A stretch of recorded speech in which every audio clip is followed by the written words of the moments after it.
I'll show you how to wipe the cache partition on the Samsung Galaxy S23 Ultra. You'll need a cable plugged into your computer and connected to the phone.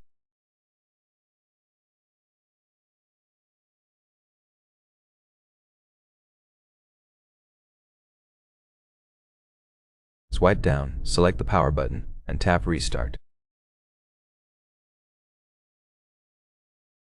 While the device is restarting, hold power key and volume up together.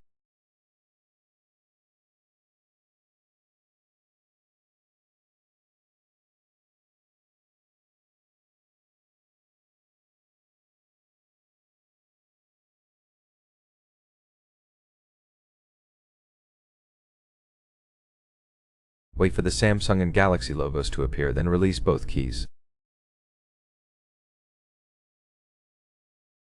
The device will boot into recovery mode.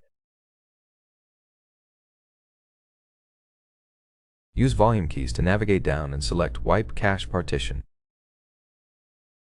Confirm with the power key, then select Yes and confirm again.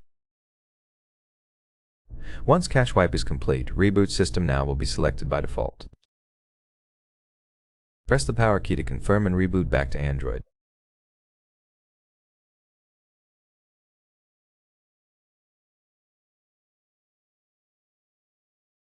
You're now back in Android. If you found this helpful,